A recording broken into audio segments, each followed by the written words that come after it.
So I had to rent a car. But all our resources from the sale of the house, everything had gone now into the farm, so I didn't have much money, to play around with things like that. I couldn't go and buy a car. Yes. So I rented a real old cheap dump car. Okay. And I did everything with that. And then this car started playing up. The battery was faulty, and you always had to jump start it, and everything was going wrong. And then we traveled to town to this place to have the battery replaced. And she was really struggling all by herself, and I couldn't help, and everything went wrong. And then she was getting serious doubts now, Is this the right thing? Yeah, is this the right thing? Yeah. You tell that story. And everything was just going wrong.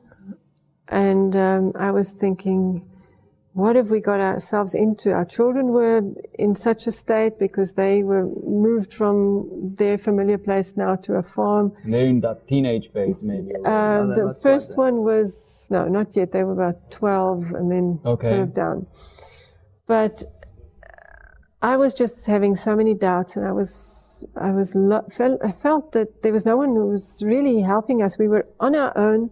We had no comfort from the church because we were far away from the church.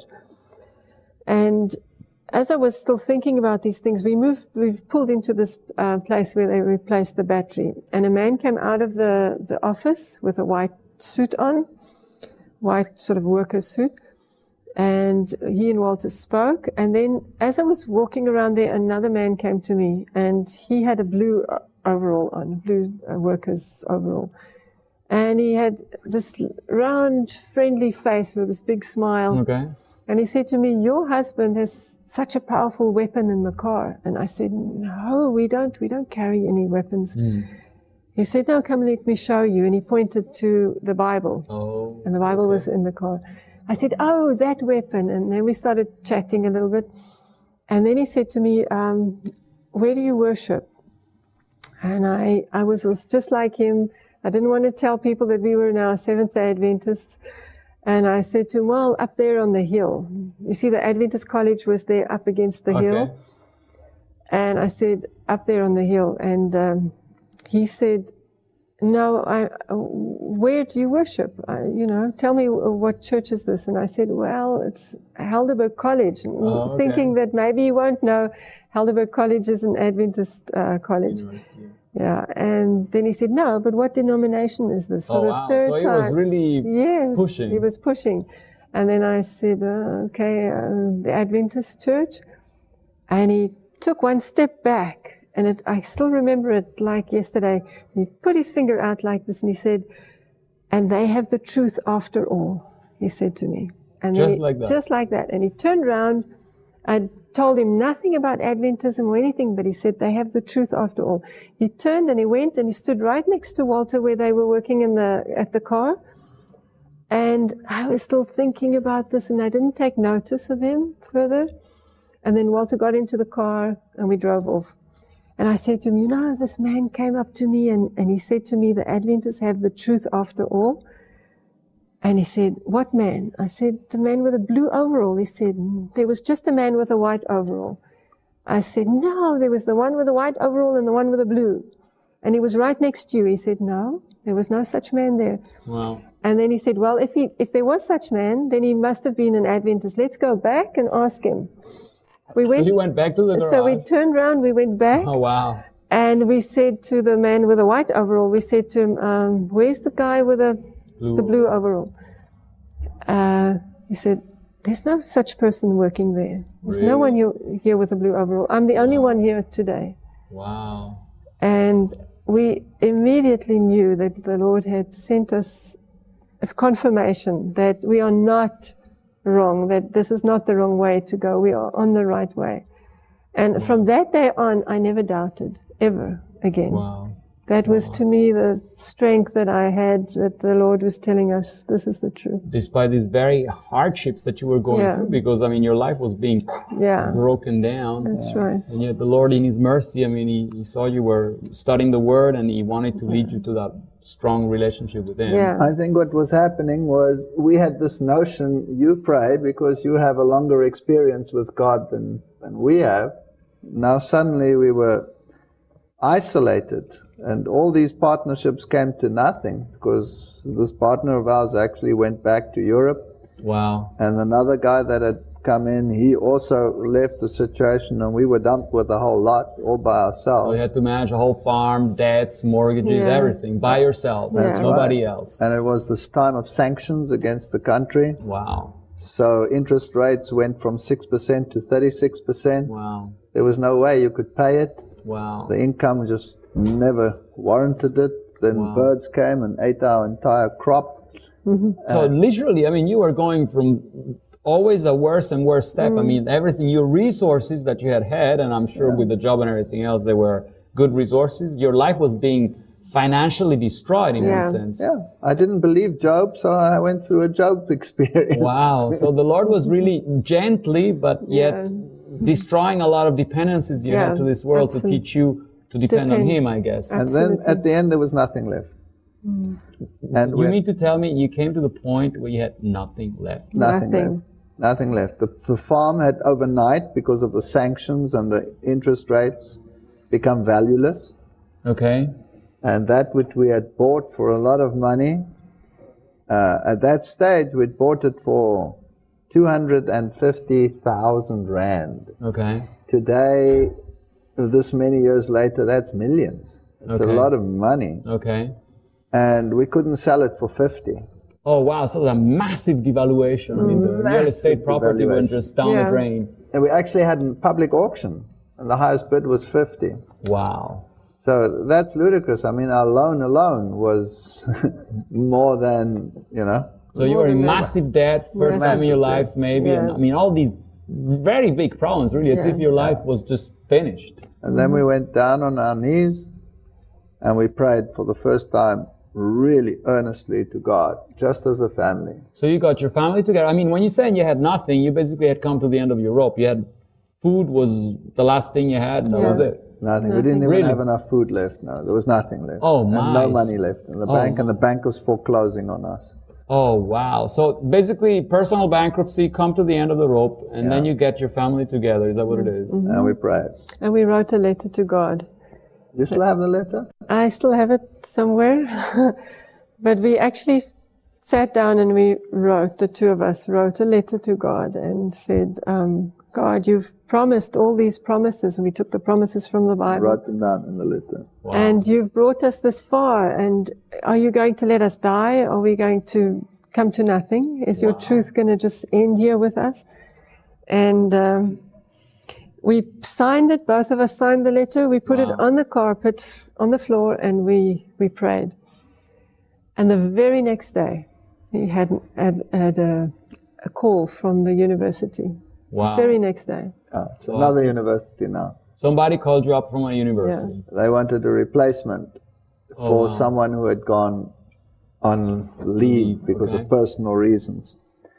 And the interesting thing is, he said to me he has to get it through the committees, and it could take a few months. And I put the phone down and I said, well, it's very nice. We have a job offer, but it's a few months. We'll be dead by then because we've got nothing left. Oh, wow.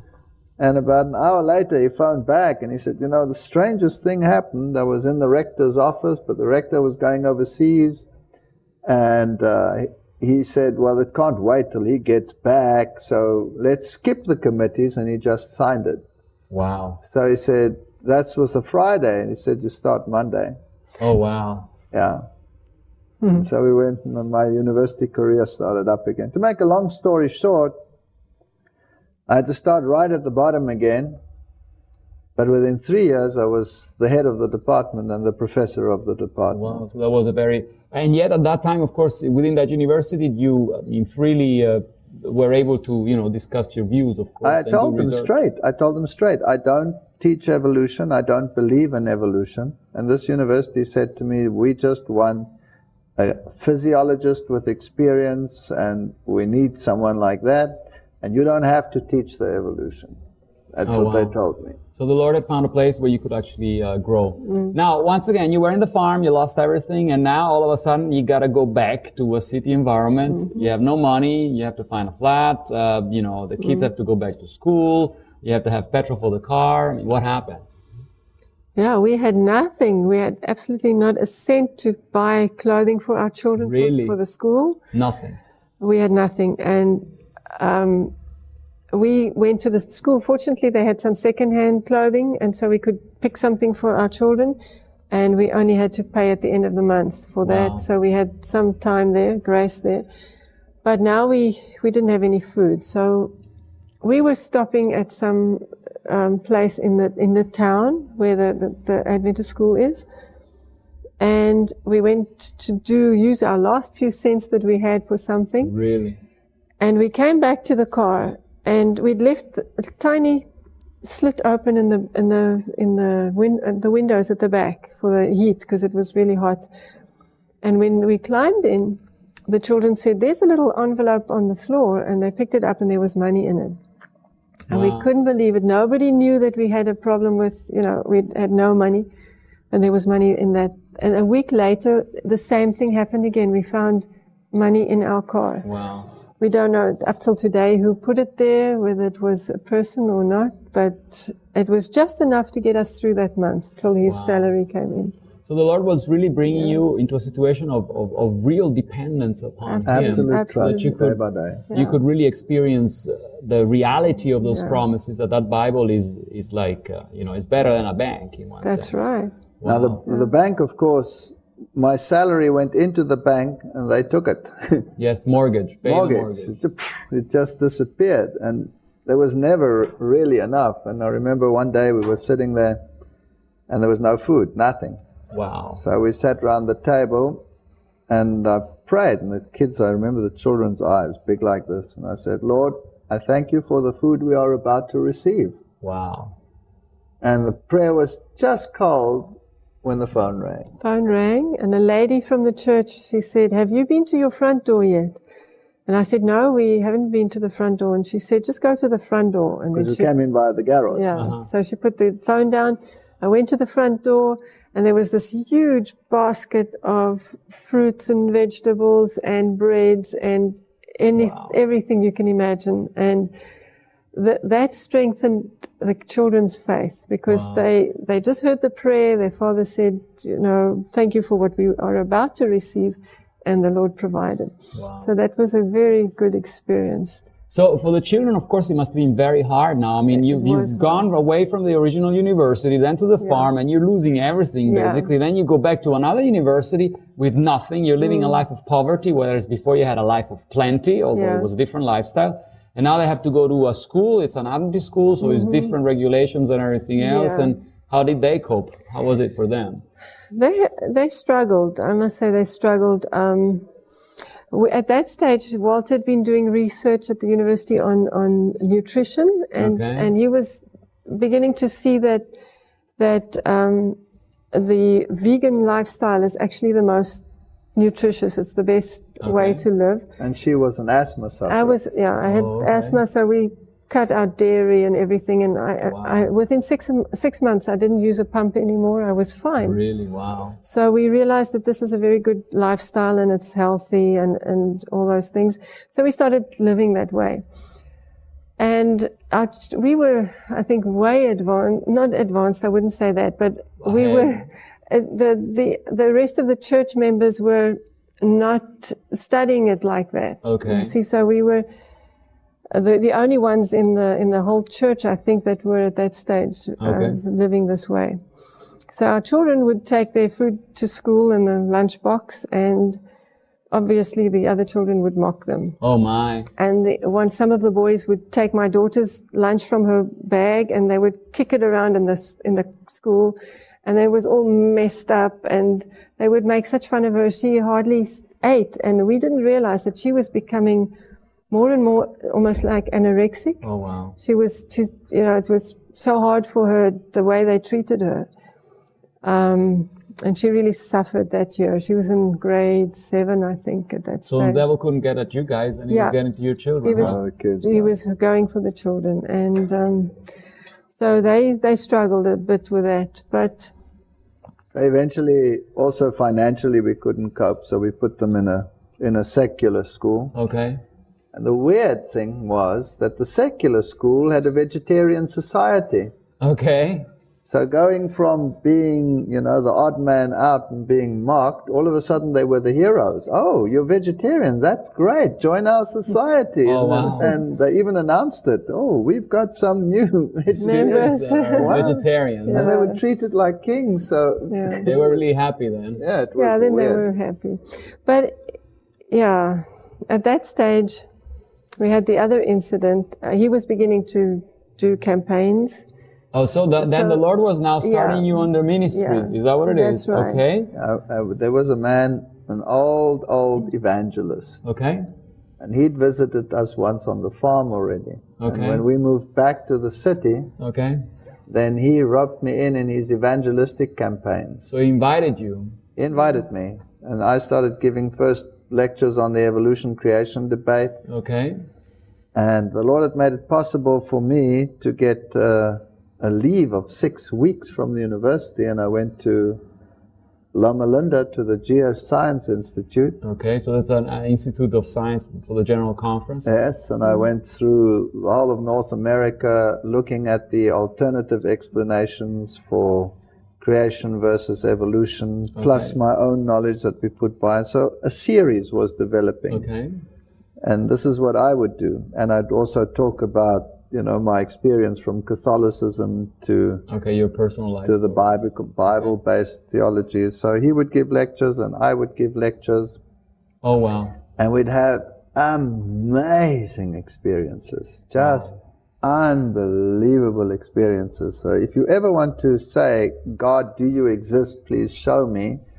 You better be prepared before you say a prayer like that. You could just be hit by a ton of bricks. Wow. So, I mean, this is quite interesting to see because on one hand, your life was struggle, you know, struggle with the kids, struggles financially, I mean, professionally. And yet the Lord was now allowing you to go into ministering to others and sharing your experiences and teaching them. And yet not removing all your problems either. I mean, there was still that dependency and teaching you. We had one campaign in Paul, and the church there was very small, and so we had this campaign, and every single thing that you can imagine went wrong during that campaign. Oh, wow. But we had a nice lot of people coming to the lectures, Okay. and we actually split it. He gave some, I gave some, Oh, wow. and some in different venues. Okay. And in the one group, one person became an Adventist in his group, Oh, wow. but his wife rejected it, and she became bitter. But she unbeknown, came to my lectures, which at that stage were on health. Okay. And then one night, her husband, who had stopped coming because she had been so bitter about it, realized that she was now coming here, so he got her back. Oh, and wow. he became bitter. And then one night she had a dream, and she dreamt about the 10 Commandments and came down before, and a voice said to her, keep the commandments. Mm-hmm. And so she became an Adventist. She joined the church. Wow.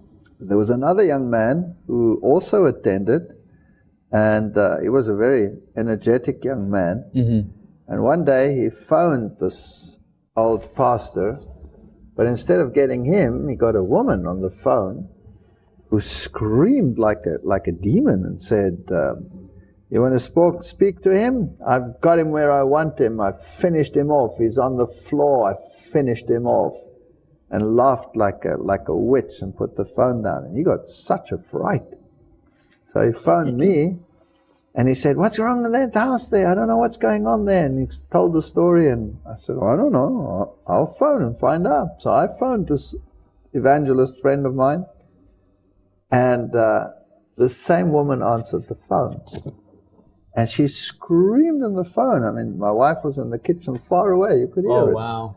And she said, I've got him where I want him. I've destroyed him. He's sitting on the floor. I've finished him off. And I've got such a fright. And I put the phone down. Oh, what is that? And I phoned again. And then his wife answered. And I said, what's going on there in your house? Who's this woman? And she says, no, I don't know nothing about a woman, but I just know there's a problem here. He's so discouraged. He's just sitting there on the floor of his study.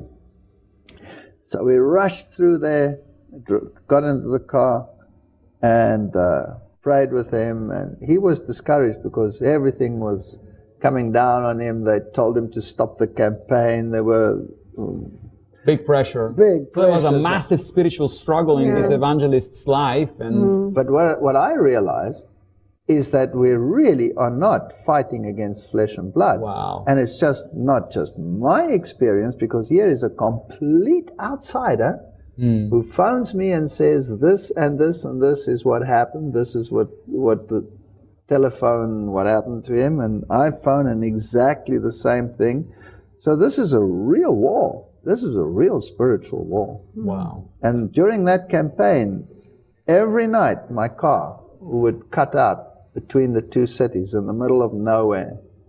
And I'd sit in the middle of nowhere at night with no car. The lights would just go off, the engine would just stop. And that's when you really learn dependence, right? And you say, okay, Lord, I'm way out here, please help me. And you say your prayer, and lights came back on. So I was being shown that this is not a joke. This is a real battle between good and evil. Wow. And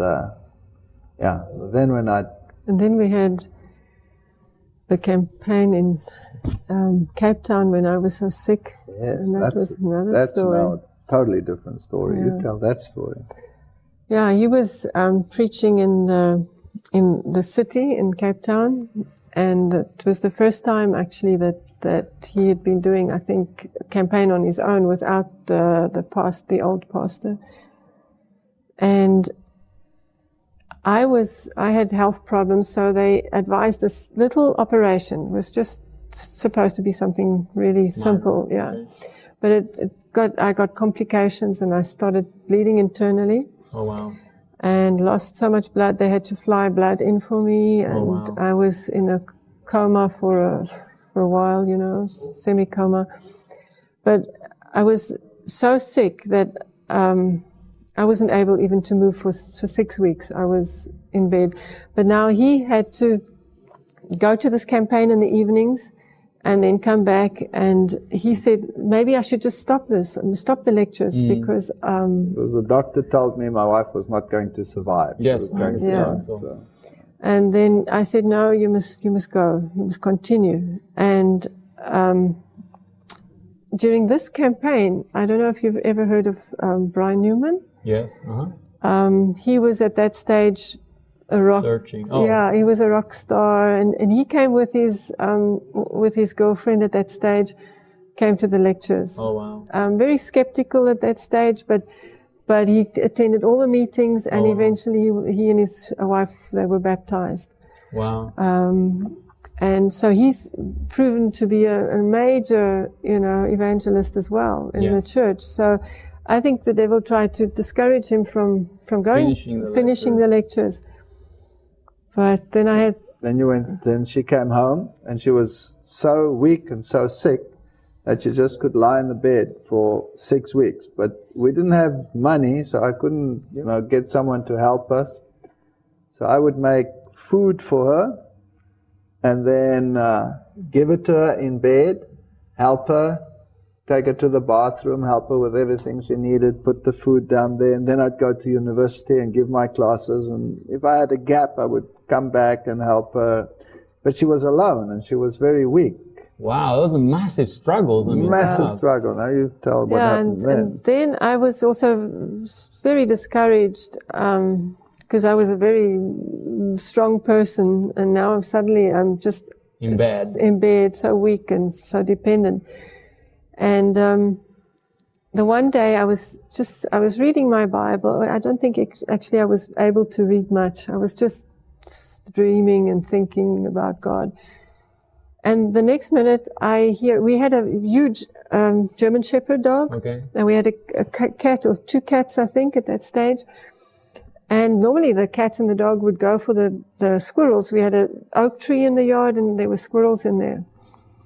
And normally they would just go for them and chase them. Okay. But this day, I just heard little footsteps coming down the passage to my bedroom. Oh, wow. And I looked, and it was a squirrel. And it had passed by the dog that was lying on the floor and the cats, and it came straight to me. In the room? into the bedroom, Oh, wow. and it jumped up onto my bed. Oh, wow. And I couldn't believe this. You know, for the first time I've ever seen this, they were wild. Wow. And he came right up to my plate. I was busy eating. I think I'd just taken some food to eat. Mm-hmm. And he came right up to the plate, and I gave him something to eat. And he sat on that side and ate food, and I was eating on the side. Oh, wow. And then after that, he went and he lay in the sun in the bedroom. Uh-huh. And then for a few minutes, he slept, and then he went out. And this happened every day for 6 weeks while I was still in bed and Wow. weak. And this encouraged her. This encouraged me because the Lord sent me somebody through an animal, yeah. And the last day when I was up, I got up again and started getting up and went into the garden. The first day after the 6 weeks, the squirrel came down the tree, ran up my leg, went onto my shoulder, ran down again and up the tree. That was the last time we saw him. Wow. So he just came to say goodbye. Okay, so the Lord used nature and used a little animal to Yeah. actually provide comfort for you. Yes. For those massive struggles that you were all Yes. both going through, I Yeah. guess. Okay. And so while doing that, then you were doing these campaigns and learning at the same time, right? Because you were doing research and you I were was learning busy about research. nutrition and what happened there with nutrition? I understand you were reading some writings of Ellen White, Spirit of Prophecy, and what happened with those? Well, you see, I was a very skeptical person. Okay. And now all of a sudden a vegetarian diet, and you read there in the Bible that God designed us to be vegetarians Okay. in Genesis, and that in the new world you'll also be vegetarian. Mm-hmm. And what about all these carnivorous animals? Where does this come from? And surely meat is not that bad. And I started reading the Spirit of Prophecy. And what got me reading the Spirit of Prophecy was also interesting. I wasn't interested in the Spirit of Prophecy. Okay. Oh, why should I read Spirit of Prophecy? I need the Bible, that's all I need. Yes. And then one day a colleague phoned me out of the blue, and he said to me, I hear you've joined the Seventh-day Adventist Church. And I said, yes. And he said, they have that kleptomaniac, and he used the swear word, Okay. woman, Ellen G. White. Okay. And he was so adamantly angry, and I thought, whoa, what animosity. Okay. And I thought to myself, well, if someone is so angry and phones me out of the blue, maybe there's something in it. And I started reading it, and the first book I read was Desire of Ages. Okay, so that's a book on the life of Jesus Christ. And, you know, certainly that book takes you to the Bible. It doesn't take you away from the Bible. So you're drawn more and more to reading your Bible and search more for Jesus because of right. the reading that you were reading in Desire of Ages. And I was such a big meat eater, and I started reading the other things that she said, and we started changing our lifestyles, and her asthma got better, and all of these things. And then I got very interested in the nutrition side. So something clicked in your brain, said nutrition must have something to do with health. It must have something to do with health, and, you know, maybe my mother didn't have to die. Wow, is that what you were starting to Yeah, think? I was starting to think, well, what did she get cancer from? Could it be a lifestyle disease? Could it be this? Now, this is a long time ago, you know. Yes. This is years ago. So you're really at the forefront in some of these things. Really. Yes, and I started doing research on these things. Okay. And the research became so prominent that the university and the scientific community started recognizing this research. And then the Royal Society in London, they gave 5 grants to people not in Britain. Wow. 5 grants to South Africa. And the one grant was for physics, the other one was for chemistry, for mathematics, and there was one grant for biology. Okay.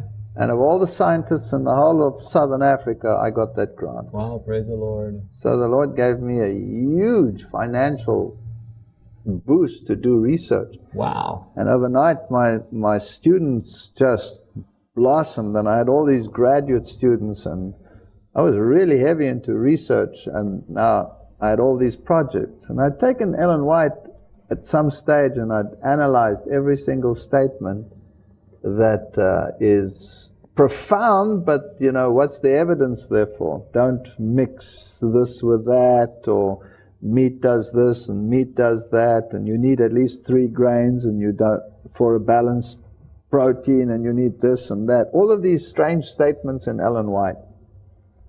And the effect of things like coffee and caffeine and all of these things. Now, I had so many graduate students here with projects, and I thought to myself, well, let's test it. Let's see if it's really so. So my main thrust of research was the type of protein that you consume.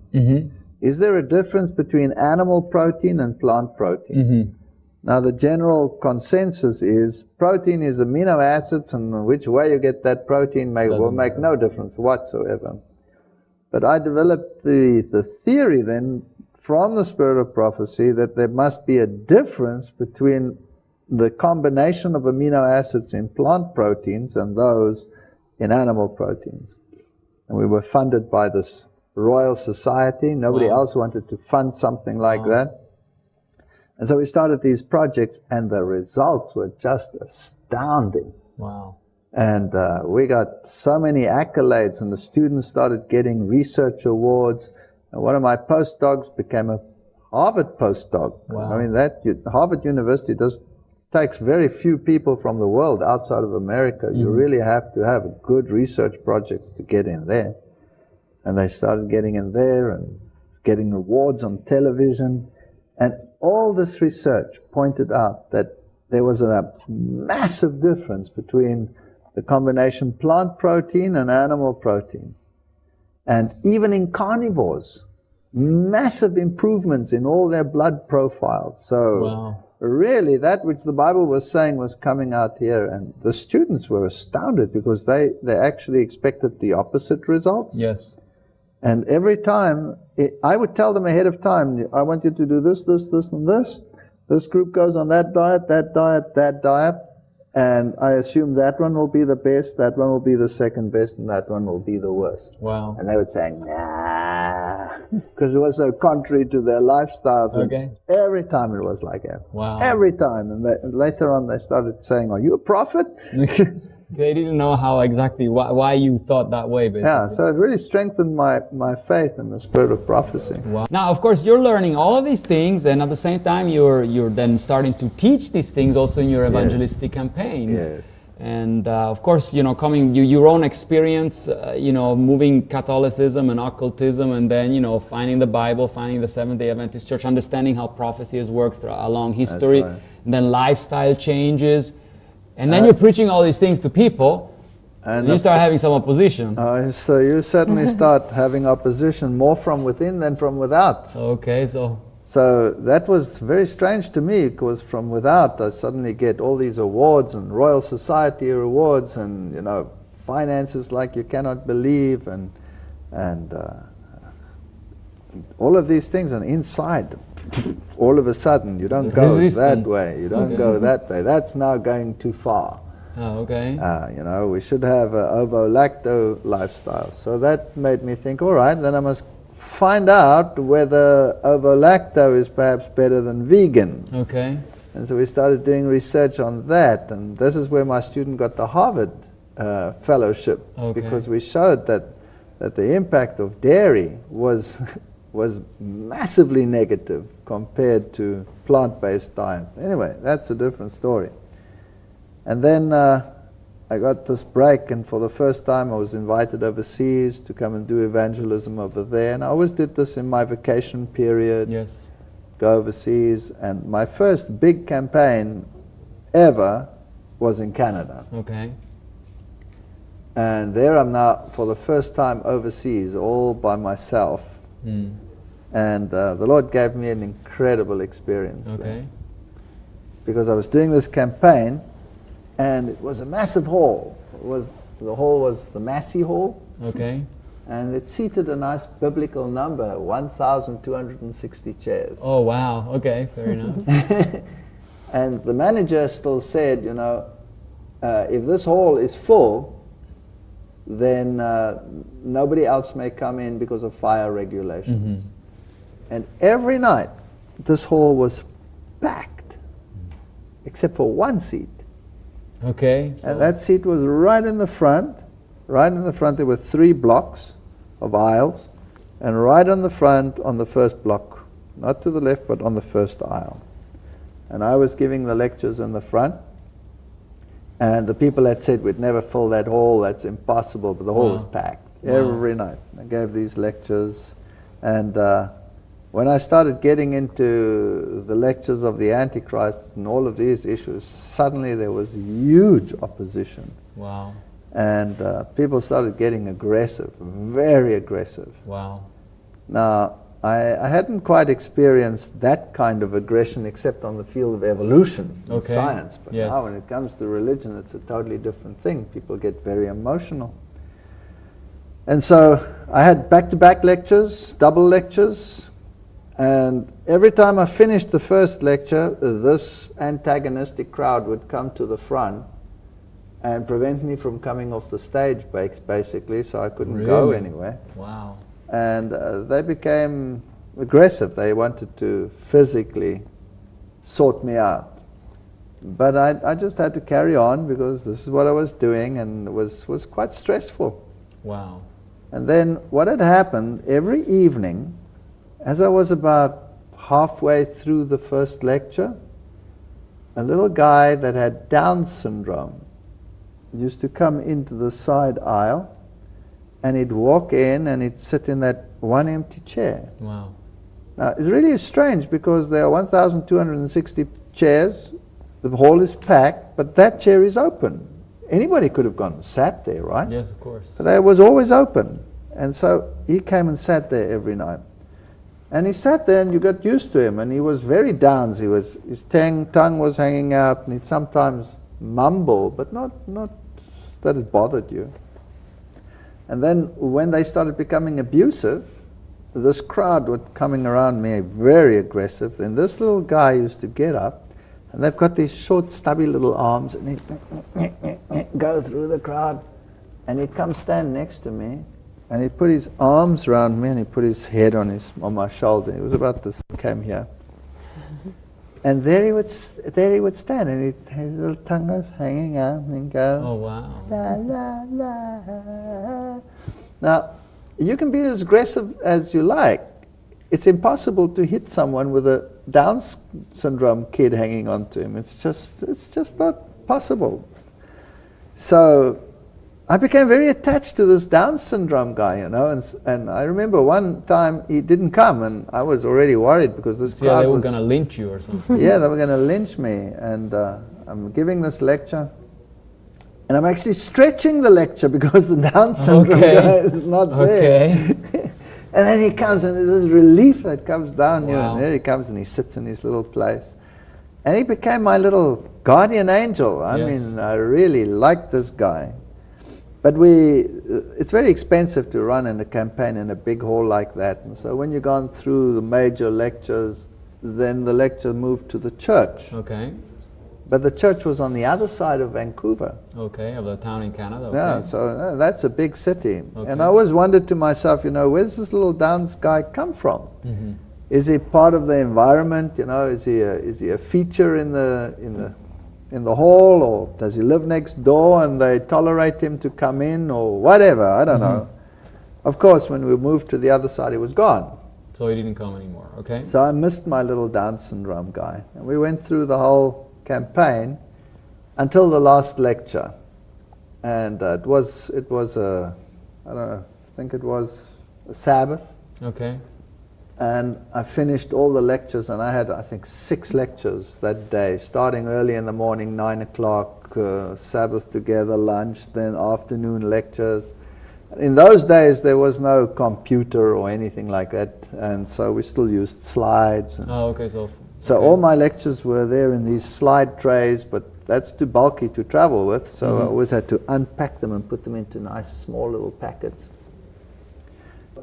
Everybody's in the audience, and I'm finishing the last lecture, and in this last lecture, suddenly the door opens in the back, and the Down syndrome guy walks in.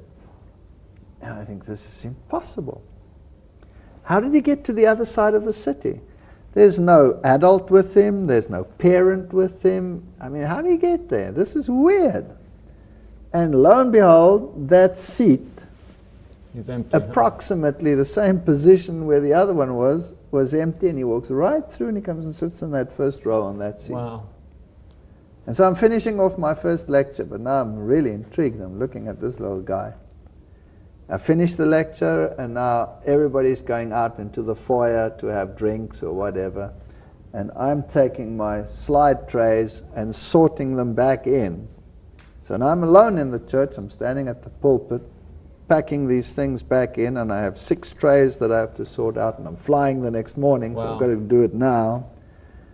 And he and I are in this hall.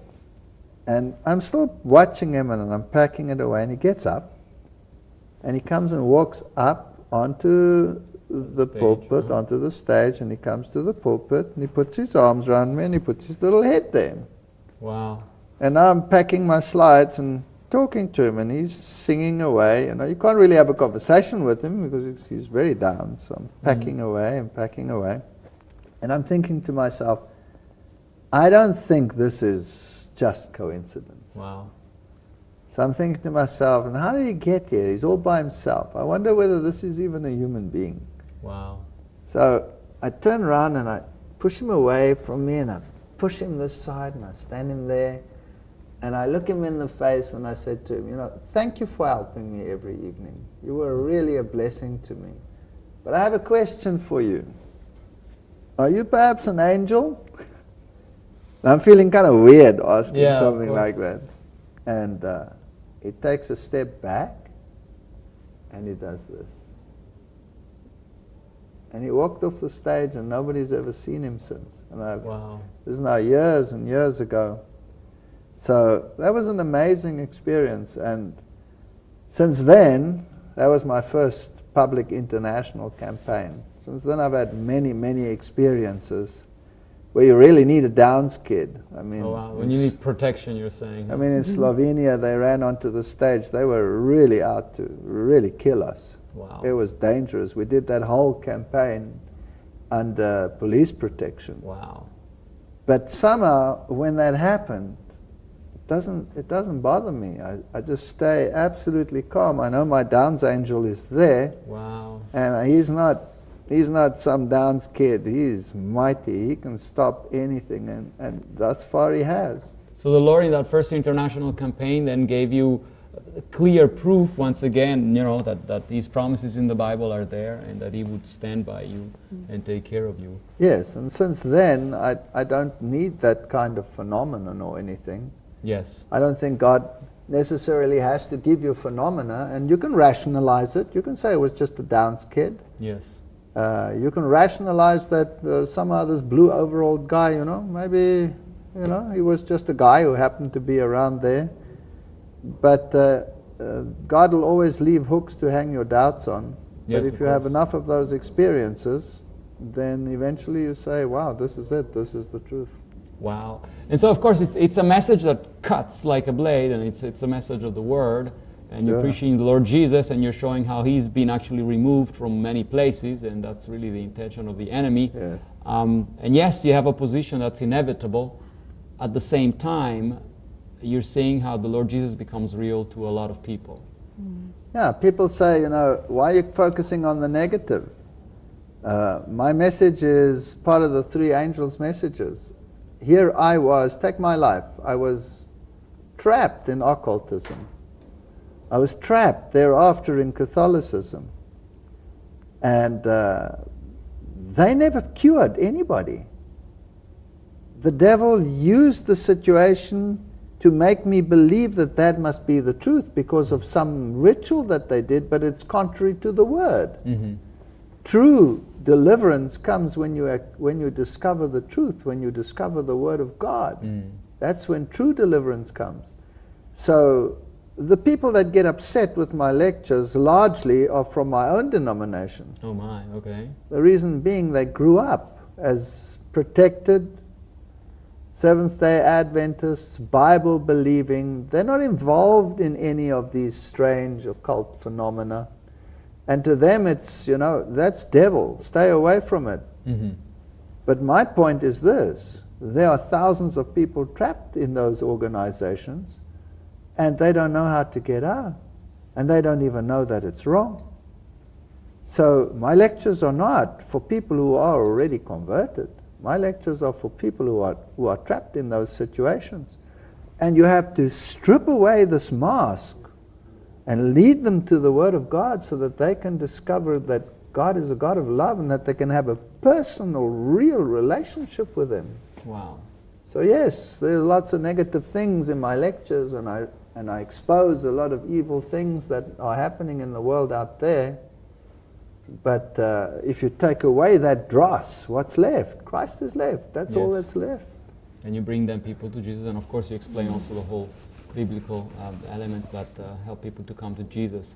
Now, as you're doing these lectures, of course, then a lot of these different people groups are affected as well. I mean, you once had a lecture in a Masonic lodge. Yes. And I mean, so there's really people that are coming to the light and coming to the Lord Jesus, you know, we could say by the thousands and many more, because lectures are being broadcast on TVs and being, you know, millions actually see them. And so we will only know in heaven, you know, the effect of what the Lord is doing in your lives and how He's teaching others to... We meet people all the time that have received this message in the most amazing fashions. I mean, one day in heaven we'll see where this has led. And for the first time in history, whole churches, pastors, they are embracing this because the world is getting so wicked. And they can see all of these things and they don't know what's happening.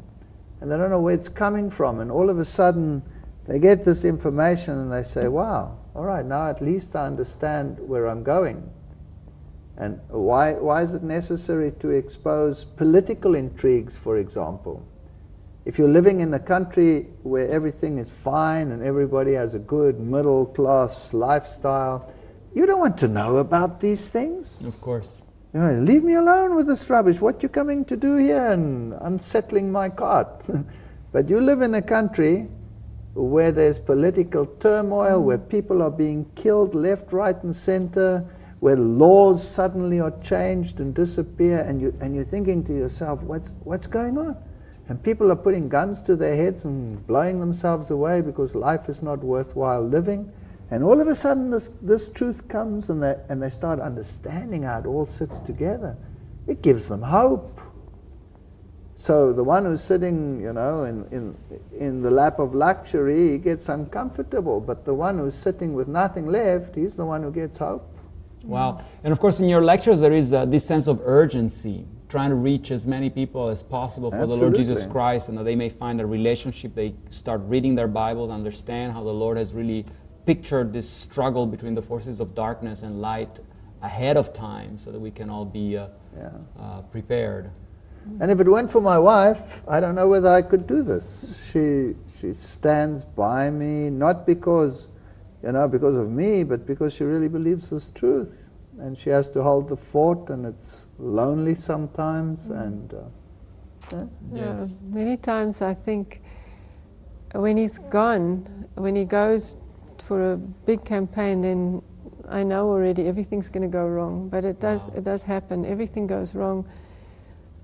Pipes burst, and you know, things happen, and you have to learn to cope with that on your own. Wow. And I've learned over the how many years, 22 years that we've done this, I've learned to be able to cope with it. So to go to the Lord and get hold of His strength, basically. Yeah, it was hard in the beginning. Yeah, our kids also grew up in their teenager stage without a father. Wow. He was working at the university and doing campaigns every weekend. Wow. Every evening sometimes, you know, holidays, he was overseas.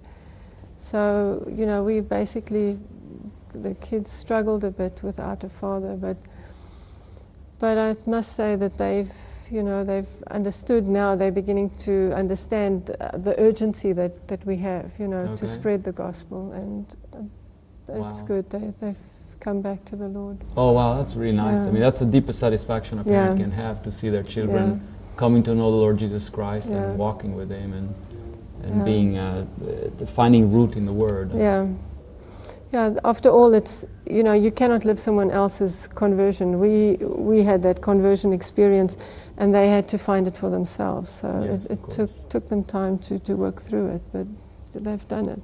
Wow, that's really nice. That's really nice. So, once again, you've heard the life. You've heard how they were in occult, they were within ritualistic religion, and how the Lord Jesus Christ, step by step, led them to find a personal relationship with Him, led them to the Seventh-day Adventist Church, led them to study the Bible personally, and how He actually confirmed every truth in their own lives. And our wish is that it's not just for them, it's not just for me, it's for everyone else that is hearing. You can find the Lord Jesus Christ, you can study the Scriptures for yourself and get to know Him personally, for He cares about you and about me, and He's coming soon, and He wants us to be ready. May the Lord bless you richly.